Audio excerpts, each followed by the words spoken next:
10 décembre. Anecdote numéro 10. C'est en janvier 2016 qu'apparaît sur la chaîne un nouveau concept qui par la suite fera de l'ombre au cover habituel, le doublage. Mais il faut savoir que même si ce concept est lancé officiellement en 2016, mes premières interactions entre guillemets avec le doublage datent de 2012. Oui, l'année où la chaîne a vu son activité se réduire jusqu'à l'arrêt en 2013. Pendant cette période, une des vidéastes que je suivais organisait un casting pour un projet de série animée amateur, dans un style narratif proche du shonen, mettant en scène une meute de loups face aux dangers de la vie sauvage. Il y avait 4 rôles à pourvoir, 3 loups dont un mâle et 2 femelles, et un ours qui devait être l'antagoniste de la série. J'avais fait des essais pour l'ours, et d'ailleurs je crois me souvenir que j'étais le seul à avoir choisi ce rôle. Chose à savoir, c'est que ce projet était intégralement en anglais, donc les essais devaient être en anglais.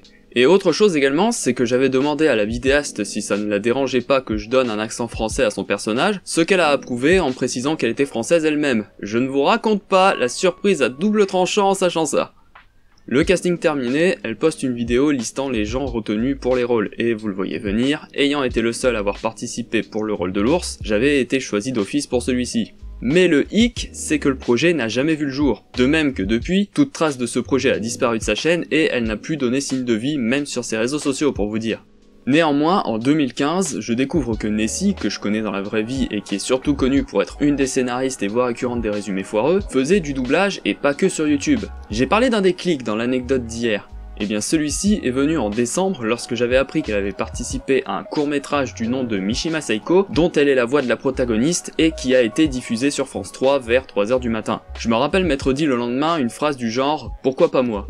Ce qui fait qu'en janvier 2016, je poste une vidéo dans laquelle j'annonce l'arrivée des doublages en imitant Abraham Simpson, et j'officialise mes débuts dans ce format avec un fandub FR sur Sonic.exe. S'en est suivi un sur un sketch des Guignols qui malheureusement s'est fait striker pour droit d'auteur, puis le sketch du Beauf de France et une scène de La Belle et la Bête où je doublais Gaston.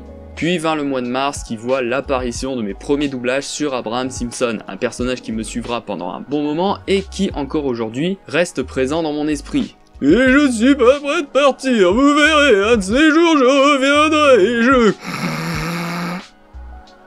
Ok... revenons à notre sujet. Depuis, je continue d'en faire, parfois sur des sources connues comme dans certains comic docs que j'ai pu doubler, parfois sur des trucs insolites comme ce fut le cas avec les sketchs des Guignols et des Nuls. C'est d'ailleurs cette particularité dans le choix des sources, je pense, qui fait que je suis assez unique dans le doublage game. Enfin, je ne vais pas me jeter des fleurs, après tout, je ne suis qu'un amateur, avec certes du savoir-faire, mais je n'exerce pas au niveau professionnel. Ce serait un rêve de pouvoir franchir le pas et de faire du doublage au niveau professionnel. Mais bon, je m'égare, je vais m'arrêter là pour la vidéo. Je vous souhaite donc une bonne journée et je vous dis à demain pour la prochaine anecdote des 10 ans de la chaîne.